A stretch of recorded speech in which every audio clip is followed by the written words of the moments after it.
Gracias. Hola de nuevo. Qué gusto verlos otra vez.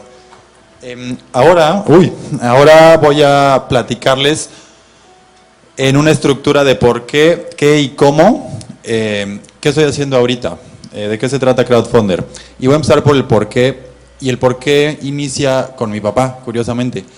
Y ayer en las Focus Nights nos preguntaban, ¿no? ¿Qué pasa con las personas que no tienen los recursos como los chicos tech para estar platicando sus fracasos y tal, ¿no? Y por eso me burlé del tech, porque yo soy del tech, no por otra cosa. Y les platico de mi papá. Mi papá sale de un pueblito de Chiapas, yo soy de Chiapas también, un pueblito indígena de 3 calles cuando él era niño, donde no había electricidad, donde no había, obviamente, calles pavimentadas, no había nada de eso. Y estudia hasta la secundaria. Y entonces tiene que hacer negocios para sobrevivir y para mantener a sus papás. Entonces, todo eso se traduce a que en algún momento, a sus 30 y tantos años, estaba en el DF haciendo un montón de lana y era ya como el solterón en el convertible, así codiciado. Y encuentra a mi mamá, se casan, se la lleva a Chiapas y cuando regresan a Chiapas, sorpresa, resulta que su primo lo había transado y había vendido un rancho para el que mi papá había pedido un crédito de millones de dólares. Entonces, en los 80s teníamos unos gobiernos de ciertos partidos muy interesantes que, no sé, malos manejos financieros económicos y hubieron unas hiperinflaciones y la deuda de millones de dólares se convirtió en una deuda de muchísimos millones de dólares, ¿no? Inflaciones de 100% al día y cosas así y devaluaciones muy fuertes. Entonces, para hacerles el cuento corto, se tardó 27 años en pagar esa deuda y cuando yo era chavito era un rollo como de ir a trabajar con todo tipo de personas, cobrarle a los camioneros y si no sacas beca pues no estudias y cosas así que me ayudaron muchísimo porque me enseñaron una cosa, me enseñaron que las empresas, los negocios pueden ayudar a la vida de las personas y es una de las herramientas más escalables además para hacerlo. Luego tuve la oportunidad de estudiar en Monterrey 5 años, empecé en electrónica, me cambié a física y terminé emprendiendo. Y desde el último semestre de la carrera empezamos esa empresa de ecoturismo que les mencionaron. Nos fue bien en unos concursos, entonces cuando regresamos a México después de haber ganado, nos querían los periódicos y los inversionistas y tal. Y ahí empecé a aprender un poquito sobre lo que era el emprendimiento y qué metodologías hay. Y dije, huevo, es posible. Es posible hacer lo que quieres hacer y aparte pagar la renta y comer bien. Y empecé a trabajar con eso, ¿no?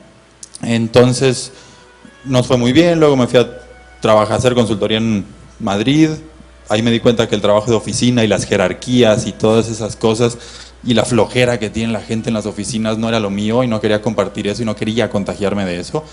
Renuncio sabiendo que podía hacer más con mi vida y me regreso a México para hacer una empresa social de apoyo a personas con discapacidad, principalmente invidentes, bueno, con discapacidad y refugiados, principalmente gente de Haití después del terremoto en el DF. Viven muchos y son la neta, porque son muy unidos y hacen unas fiestas increíbles. Y ahí aprendí también muchísimas cosas. Aprendí que no puedes hacer soluciones que sean un parche. Yo decía, ok, estoy ayudando a ellos, pero ¿cómo le hago, para escalar esto? Mi modelo es enfocado en una comunidad, enfocado en una ciudad. Y a pesar de que tenía una fuente de contenidos muy interesante a nivel mundial, yo no podía escalar ese impacto, no sabía cómo. Y después, ese fue mi fuck up, cuando me tocó platicar mi fuck up, en las primeras que hicimos, nos topamos con muchísima corrupción y llegaron a extorsionar a personas y llegaron a amenazarnos y tuvimos que cerrar la empresa. Y ahí también aprendí muchísimo. Aprendí que una cosa con la que llevo mi vida ahorita, tienes que hacer cosas, soluciones que sean a nivel sistémico, no parchecitos. Tienes que cambiar actitudes y comportamientos de la gente si quieres tener buen impacto de verdad. Y todo eso me lleva a que por ese proyecto le gustó a mucha gente, fue medio conocido y me invitan a trabajar en Telmex. Y en Telmex dijimos, bórale, hay que usar la infraestructura del imperio, del monopolio para for social good, ¿no? Para conectar emprendimientos que estén haciendo cosas buenas allá afuera. Y terminamos creando el equipo de innovación y y ahí aprendí una cosa, aprendí que si las iniciativas no se guían por sus pasiones y por sus valores, no funcionan.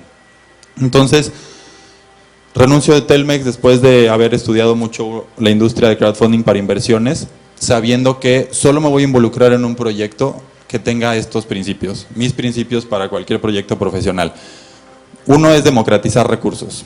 En México es importantísimo, vivimos en un país de los más desiguales del mundo, económica, social y culturalmente. Bueno, culturalmente muy rico, mejor dicho. Entonces tenemos que democratizar recursos, que todos tengamos acceso a información, a capital, a muchas más cosas. Generar comunidad, crear industrias. Y este es el enfoque sistémico del que les hablaba. Que la gente se apropie del proyecto. No me gustan los proyectos donde hay un superhéroe y y la gente no puede robárselo, ¿no? No puede decir yo quiero hacer Fuck Up Nights en mi ciudad, yo quiero hacer una comunidad de crowdfunder en mi ciudad. Y que sea escalable, como les platiqué. Navegar exponenciales. Este proyecto navega exponenciales muy interesantes y muchos, desde el bono demográfico, desde el desarrollo de emprendimiento en México, el desarrollo de venture capital, de capital emprendedor, penetración de internet, un montón de cosas. Se te cayó tu pluma. Y transparencia, que es a la conclusión que todo el mundo llega cuando les platico qué hacemos en Crowdfunder. Les voy a contar una historia de cómo nace la industria. Estos dos, estos dos de la derecha, Jason y Woody, entre los dos han bajado 84 millones de dólares en inversión para sus empresas y le han dado muchas veces eso en retorno a sus inversionistas. Son personas muy, muy exitosas. Y a pesar de ese track record, de esa experiencia, en el 2010 quisieron iniciar otra empresa apoyada por inversionistas para crecer mucho más rápido y no consiguieron capital. Y se pusieron a ver ciertas cosas muy importantes. El 65% de los trabajos en Estados Unidos es creado por pymes y el 50% del Producto Interno Bruto también es creado por pymes. Entonces dijeron, es una mentada de madre que los que generan todo esto tengan acceso a menos del 1% del capital. No pueden ir a pedir un crédito en el banco porque no tienen historial, los inversionistas hay muy pocos, Entonces dijeron, ¿cómo le hacemos? ¿Qué pasaría si fuera el 1% o el 2% del capital? ¿Cómo le hacemos? Y presentaron una propuesta en 2 paginitas con 10 puntos básicos de cómo usar tecnologías digitales para democratizar el acceso a capital, para que a los emprendedores y a las pymes sí les llegue la lana que necesitan para sobrevivir o para crecer. Esa propuesta se incluyó como un acto de ley firmado por Obama en abril del 2012 y se generó un movimiento, una revolución a nivel internacional. En mayo, al siguiente mes, mayo del 2012, se lanza Crowdfunder al público. El equipo fundador de Crowdfunder también estuvo detrás de todo este movimiento de ley, cambio legislativo. Estos dos, Jason y Woody, son consejeros de la empresa y socios, y de repente vemos que tienen super track record. Entonces cuando estoy en Telmex digo, bye, yo me quiero salir y quiero unirme a Crowdfunder, entonces los empiezo a apoyar. Y todo por esto, todo por los exponenciales que les decía, penetración de internet, e-commerce, bono demográfico. Las pymes tienen cifras todavía más fuertes en México.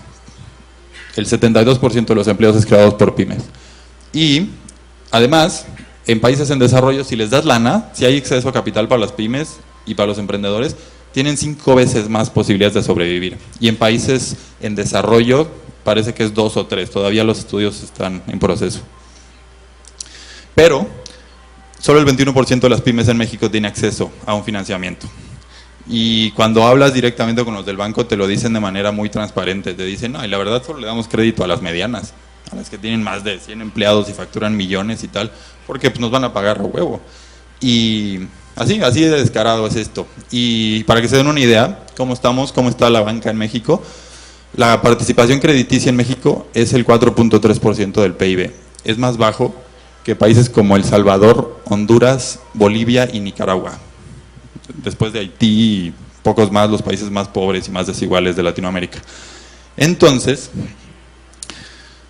las empresas se mueren. Y no solo porque los mercados de capital no funcionen. Supongo que muchos de ustedes vieron la película de Facebook, ¿no? Y les pongo la foto aquí porque, bueno, la de los actores, no la de los güeyes de verdad, pero porque el güey de la izquierda es Sean Parker y es un emprendedor muy exitoso que le ayudó a Mark Zuckerberg a tener una visión mucho más grande. Tiene una frase muy famosa donde le dijo, $1 millón no es cool. ¿Sabes qué es cool? $1,000 millones. Y ahí empezó la mentalidad de Facebook a crecer más allá de Harvard, a replicarse en otras universidades, a replicarse en todo Estados Unidos y en otros países. Todos los emprendedores necesitamos eso. Y ahorita que les dé algunos consejos de pitch para inversionistas, les voy a decir que los inversionistas no quieren escuchar sobre otra cafetería. Lo decía ayer Samuel de Fundación E, no quieren escuchar sobre otra pastelería y sobre otras mermeladas. Quieren proyectos que cambien el mundo, quieren proyectos que los hagan más ricos y que tengan impacto. Entonces, la mayoría de emprendedores fracasan porque tienen una visión así, que no pasa más allá de su cuadra y de sus amigos, y a nadie le interesa eso. Entonces, al momento de que tienen el primer problema, ya no hay ambición, ya no hay pasión y ya no hay una comunidad que los apoye porque nadie se quiere unir a otra cafetería. 2, estructura. Necesitan a un Matt Coller. Matt Coller es un tipo muy exitoso que tuvo el 0.08% de las acciones de Facebook al principio por ayudarles a contactar con fondos de inversión y a crecer la empresa. Si no fuera por él, no estarían donde están. Ahorita sus 0.08% de acciones vale como 350 millones de dólares. Todos los emprendedores necesitan a un in-house VC, es decir, como tener un inversionista dentro de tu equipo, y no me refiero específicamente a dentro de tu equipo, sino a una persona que sepa estructurar tu empresa, una persona que haya tenido la experiencia, y eso se puede lograr con asesores, se puede lograr con mentores, se puede lograr con inversionistas, socios, sumando gente a tu equipo, de mil maneras. Pero si no somos transparentes y no somos colaborativos y dicen me van a robar mi idea, no van a llegar a ningún lado. Entonces, con todas estas problemáticas lanzamos Crowdfunder en México. Y la historia es bonita porque empecé yo como, ok, director de México, vamos a ver qué pedo. Y se empezaron a sumar muchos aliados, empezamos a tener resultados muy interesantes, clientes, corporativos, muchas cosas bien padres. Y el mismo equipo gringo me dijo, oye, pues está chingón lo que están haciendo allá y el impacto, empieza a verte como un vicepresidente para Latinoamérica. Y yo les dije, Nel, no me quiero ver como un vicepresidente para Latinoamérica, quiero que el equipo de México se vea a sí mismo como el equipo que va a adaptar una industria a los países en desarrollo. ¿Por qué?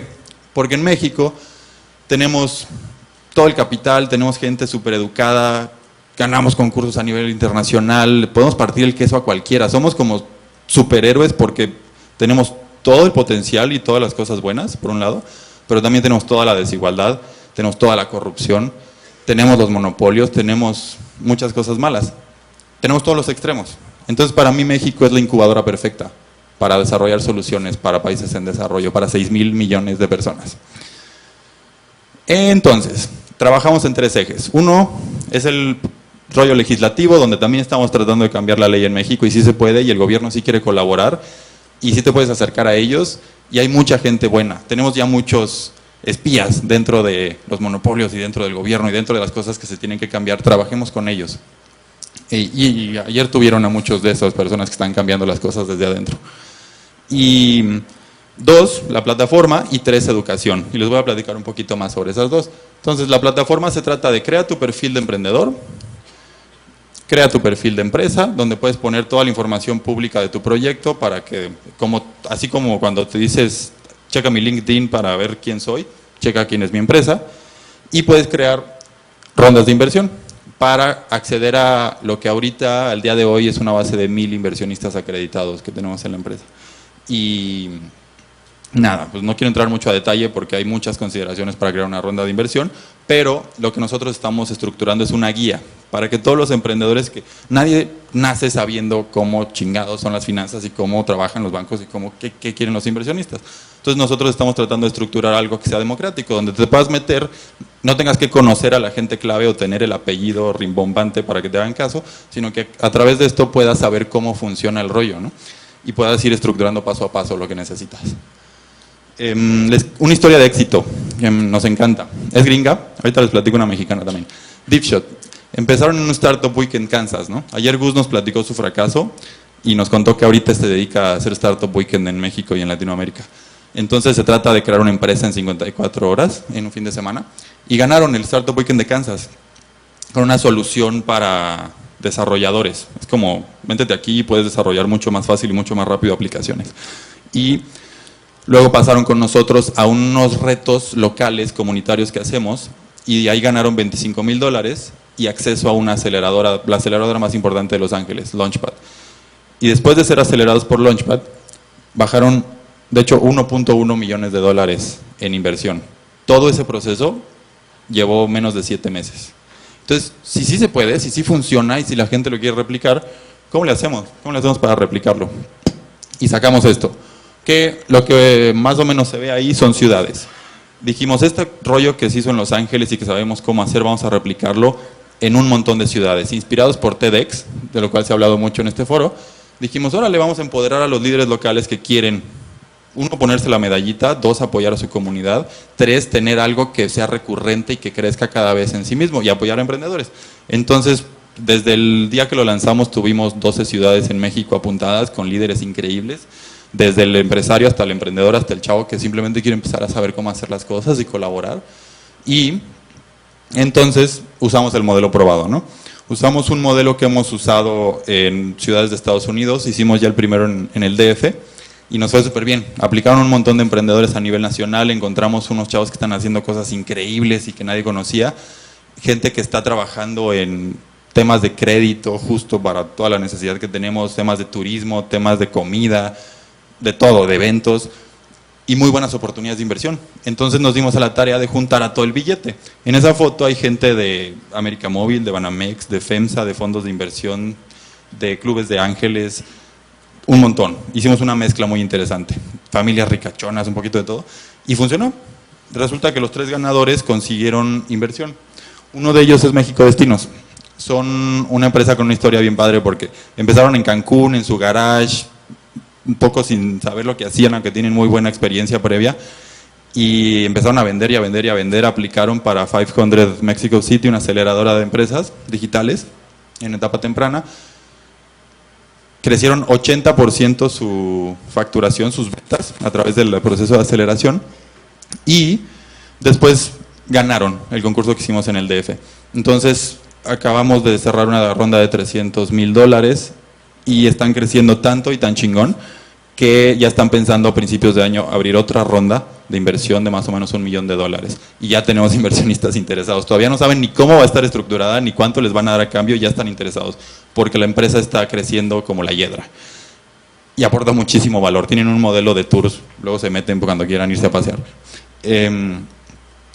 Y esto es lo que hemos logrado hasta ahora. Hay otras historias de éxito, hay otras cosas padres que están sucediendo, y eso ha causado que tengamos al día. Hoy vamos a llegar a 32,000 emprendedores e inversionistas en la página. De esos, más de 1,000 son inversionistas acreditados, que es una definición legal que quiere decir que sean gente que gana mucha lana al año. Y más de 5,000 empresas, de las cuales casi 1,200 están listas, están buscando inversión de manera activa. Y entonces, después de todos estos casos que he visto, después de todo lo que he platicado y evaluado emprendedores, y yo también he bajado inversión 2 veces, una para la empresa de ecoturismo, una para Crowdfunder, $700,000 por ahí, que fue un proceso muy interesante porque fue aprender qué quieren los ricachones mexicanos, cómo le hacemos para que sus montañas de dinero no se queden ahí paradas, todos sabemos que están ahí, sino que fluyan hacia nosotros, hacia nuestros proyectos que pueden tener un impacto verdadero. Entonces, ahí les van unos tips, unas cosas en las que la gran mayoría de emprendedores en México siempre la caga, la focopea. 1, las ideas no valen nada. Y la idea que tú estás teniendo ahorita la están teniendo 100 personas o más en todo el mundo. Al menos que tengas una patente o que tengas un rollo muy, muy, muy cabrón y muy original con términos legales que te lo defiendan, no vale nada tu idea. Lo que vale es la ejecución. Y ayer también en las Focus les decían eso, dale, güey, dale, trabaja, ¿no? Y lo decía Gus también de Startup Weekend. Si no sales y no vendes, tu idea no vale nada. Y entonces, y también lo dijo Samuel, ¿tú invertirías en tu propia empresa? Si no, haz un ejercicio de introspección, porque tu proyecto, la verdad es que si tú no crees en él y si tú no le apuestas, hay mucho que cambiarle. Cuenta una historia, no una foto. La mayoría de emprendedores dicen, así ya todo está increíble, nos está yendo súper bien, esto es lo que estamos haciendo ahorita. Pero no cuentan lo que el inversionista quiere escuchar, que es todo lo que han aprendido. Y con todo lo que han aprendido me refiero a, intentamos esto y no funcionó, intentamos esto y no funcionó, los fuck-ups, y también qué así ha funcionado y qué se puede escalar. Y cuando ven que tienes ese track record, confían que has hecho el trabajo, confían que conoces a tu mercado. Y ahí es cuando dicen, ok, yo te puedo dar lanita para eso que sí sabes hacer y que ya me demostraste que lo sabes hacer, lo repitamos y lo repitamos y lo repitamos. tell it, don't sell it.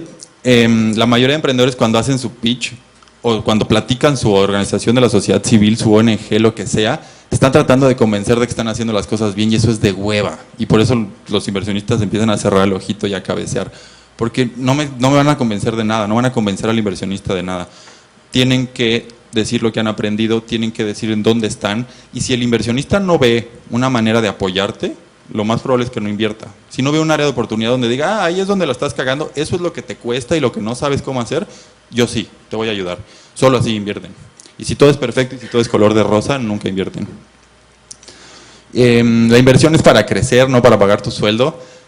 Y esa, va de la mano con lo que les decía. Si no sabes para qué quieres el dinero específicamente y cómo eso te sirve para escalar tu impacto o escalar tus ventas, y es el típico, sí, quiero hacer una cafetería y entonces dame dinero para empezar, pues entonces lo que estás gritando es, no tengo dinero y necesito pagarme un sueldo. Y para eso no te van a dar lana. No presentes como mexicano, esto me lo enseñó el TEC de Monterrey, curiosamente, el rector. Siempre decimos, me gustaría que me pudieras ayudar con no sé qué. Quisiera ver si fuera posible que no sé qué. No, quiero esto y punto. Así se dicen las cosas y así se dicen en todo el mundo y no tenemos que ser agachados. Y eso le caga todavía más a los inversionistas. Conoce a tu audiencia. En las escuelas y en las incubadoras y tal nos enseñan a crear un pitch y decirlo como merolico, pero lo tienes que personalizar según la persona con la que estés hablando. Pitchar es como ligar. Es como cuando vas con una, bueno, en mi caso con una chava y te acercas a ella y empiezas a conocerla y empiezas a hablarle. Entre más sepas sobre ella, mejor. Si te presentan las amigas y si te presentan muchas amigas, mucho mejor. Es decir, si te presentan muchos inversionistas o muchos amigos del inversionista, vas mucho más respaldado. Crea interés en los primeros 10-15 segundos. Y eso es un análisis científico de universidades que dicen que los inversionistas en los primeros 10-15 segundos se crean una idea subconsciente de sí o no. Y casi siempre es no. No tengas miedo al rechazo. José, que estuvo ayer en las Focus Nights, me platicó una historia de los Unreasonable donde tienen un ejercicio en Estados Unidos de el primero que es rechazado por 50 chavas, gana. Entonces, imagínense, van en una noche y hablan con 10, y una que otra pega. Pero imagínense la práctica que tienen para ligar, imagínense la práctica que tienen para hablar con inversionistas, imagínense la práctica que tienen para vender, para conseguir un patrocinio. Entonces, no les tengan miedo al rechazo, es parte de. Es importante encontrar a tu media naranja, no conseguir dinero por dinero, sino dinero que te pueda ayudar, es decir, a la persona que te pueda ayudar. Siempre tienes competencia, todos los emprendedores suelen decir que no hay competencia y que su idea es maravillosa, pero lo que les falta es experiencia y visión.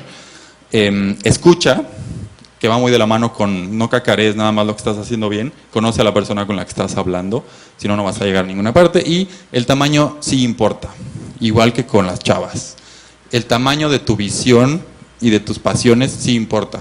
El tamaño, no es lo mismo ir a vender una cafetería a un inversionista que ir a venderle una nueva industria en un país o en un continente. Y para terminar, les puedo pasar esta presentación después a algunos recursos. El primero es de mis socios, que son unos expertos, inversionistas, emprendedores, que dan un webinar sobre cómo picharle, cómo bajar lana de otras personas. Oren Klaff es un experto de esto, y también de Unreasonable hay muy buenas fuentes y documentos que pueden usar como base. Y listo. Muchas gracias.